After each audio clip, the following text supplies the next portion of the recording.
Hello friends, Dhamu's kitchen and blog પર તમારું સ્વાગત છે. મિત્રો, શું તમે ક્યારેય કાચી પાલકમાં મગની છડી દાળ નાખી અને કોઈ રેસિપી બનાવી છે?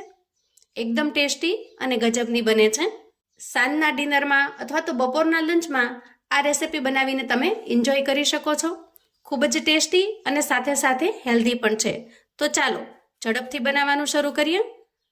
આજની રેસિપી બનાવવા માટે આપણે એકદમ ફ્રેશ એવી પાલક લીધી છે અને હવે આમાંથી આપણે જરૂરિયાત મુજબના પાનને અલગ કાઢી લઈએ. જુઓ, 12 થી 15 એવા મોટા પાનને અહીંયા મેં અલગ કાઢી લીધા છે. પાનને એકદમ સરસ ધોઈ અને આપણે સમારી લઈએ.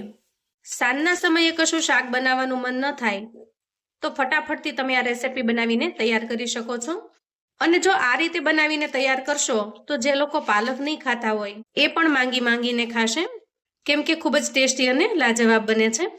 હવે આપણે આ સમારેલી પાલકને સાઈડ પર મૂકીશું અને બાકીની થોડી તૈયારી કરી લઈશું.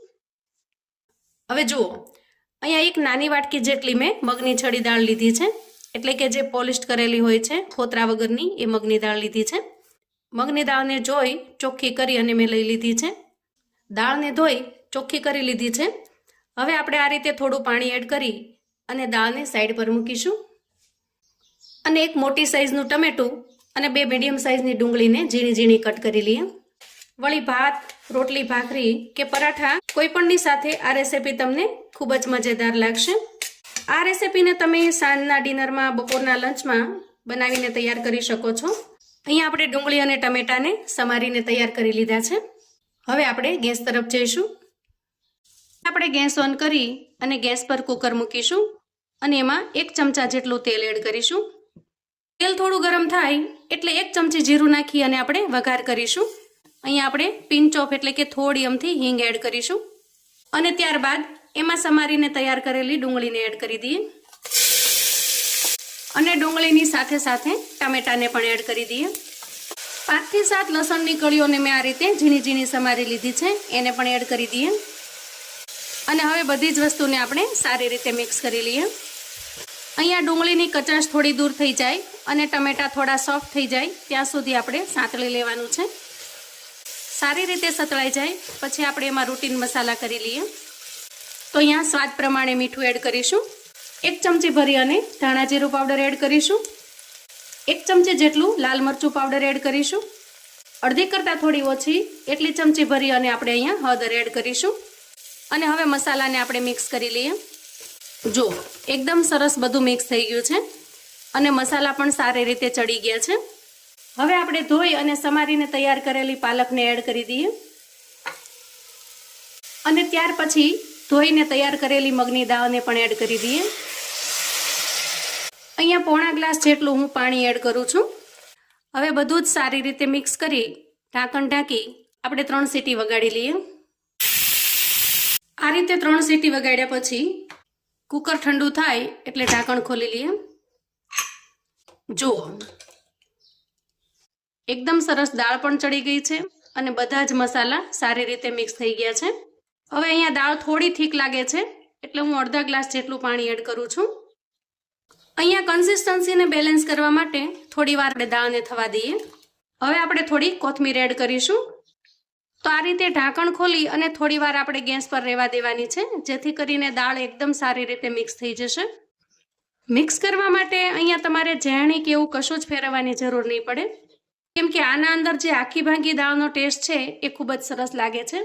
જો અહીંયા 1 મિનિટ સુધી જ આપણે રાખવાનું છે અને હવે અહીંયા આપણી દાળ બનીને તૈયાર થઈ ગઈ છે.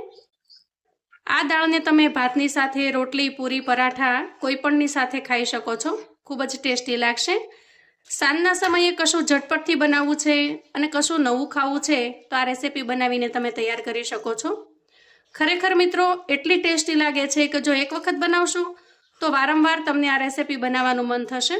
ભાતની સાથેનું આનું કોમ્બિનેશન એકદમ જોરદાર લાગે છે. આ દાળને તમે આ રીતે પ્લેન પણ સર્વ કરી શકો છો, પણ આજે આપણે અલગ રીતે દાળને સર્વ કરીશું. તો જો દાળ થઈ ગઈ છે તૈયાર. અહીંયા ગેસની ફ્લેમને આપણે બંધ કરીશું. તો જુઓ, એકદમ ગરમા ગરમ દાળ બનીને તૈયાર છે. ઉનાળાની ગરમીને ધ્યાનમાં રાખી આપણે કોઈ વધારાના એક્સ્ટ્રા મસાલા આના અંદર એડ કર્યા નથી. એકદમ સિમ્પલ મસાલાથી, ઘરની વસ્તુઓથી જ આપણે બનાવીને તૈયાર કરી છે. બપોરે ઝટપટથી કશું બનાવવામાં અથવા તો સાંજના સમયે કશું ટેસ્ટી ખાવામાં તમે આ બનાવીને તૈયાર કરી શકો છો. 100% મિત્રો આ રેસીપી તમને ખૂબ જ પસંદ આવશે. હવે આપણે દાળ માટે એકદમ સ્પેશિયલ વઘાર બનાવીશું. તો અહીંયા વઘારિયાની અંદર હું 1 ચમચી જેટલું ઘી લઉં છું. ઘી થોડું ગરમ થાય એટલે આપણે એમાં અડધી ચમચી જેટલું જીરું એડ કરીશું અને અડધી ચમચી જેટલું અહીંયા લાલ મરચું એડ કરીશું.